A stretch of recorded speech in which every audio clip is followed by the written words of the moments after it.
Hi, I'm Mandy Wildman, and thanks for joining me. The other day I went to an estate sale. A friend of mine begged me to go, so I did. But I'm not really an estate sale kind of person, and I ended up spending $80. So today, I would really love it if you could give me a hand, and at the end of the video, if you could make some comments about how well did I do for $80. Let's get started. The first thing that caught my eye were these adorable pictures of flowers. I'm a flower person, so that worked for me. The next thing were two little small pictures of butterflies. The wording is in French, and those refer to the types of butterflies that they are. Beyond that, I know nothing. Help me out. They're really cute. They're going to go in my kitchen. The next thing that captured my heart was this darling little footstool. I really love the color, the fabric, and hey, it even opens. And for the truly curious among my friends, there wasn't really much inside, just some paper clips. Moving on. Now, linens are my thing. Here's a couple of gorgeous old damask tablecloths, but they're very dirty, so they're going to get a wash. This hand-painted tablecloth intrigued me. I see a skirt potentially coming from that. Next, there were a set of 5 napkins, but I've got a feeling there might be some more in the pile somewhere. I adore vintage tea towels. They're so bright and colorful, so I rummaged through the whole pile and I pulled out 9. I was thrilled to come across this sweet little American Girl doll. Her name, I believe, is Molly McIntyre, and she was produced in the early 80s by the Pleasant Company. Pleasant's a good word. I found this doll sweet and darling, and she's going to get a makeover from me. Ooh, when I spied this little blue jug, vase, bottle, not sure what it is, I was really excited because I just love a little bit of pretty glass. I don't really know anything about it. It looks to me like it ought to have had a little lid or something, which maybe makes it perfume bottle, alcohol. I really don't know. It seems Italian. Anyway, I loved it, and again, it's going to go in my new house. I've always had a bit of a thing for old clocks, and this one caught my eye. It has cherubs on it. It's ceramic. I do know that it was from 1969 because on the back it says Galster's Ceramics 1969.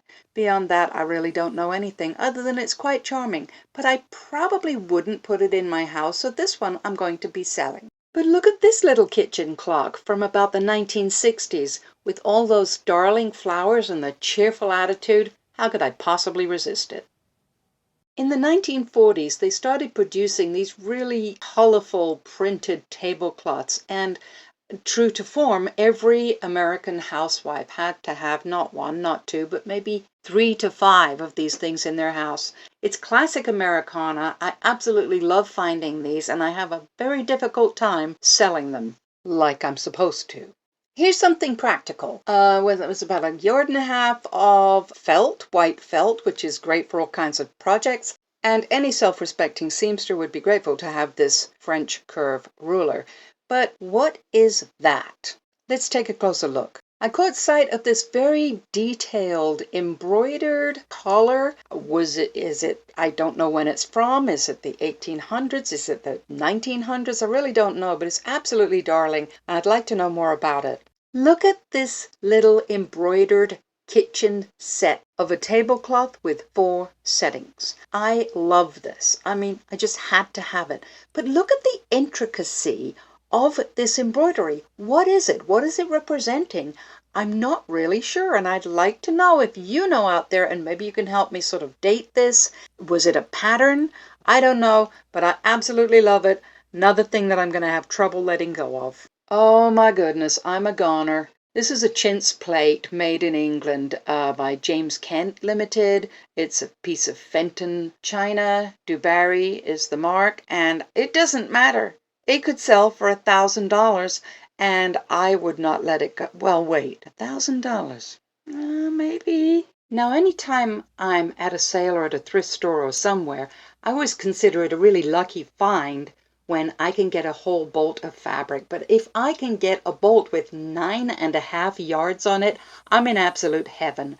This cute fabric, it was made by Cranston. It's a retro nursery fabric. It's got all these cute little images on it, little bears and the Noah's Ark and strollers and everything you can imagine. This I would be selling because I don't really make much stuff with this kind of fabric, But oh my gosh, what a great find! I am so sorry I ran out of time.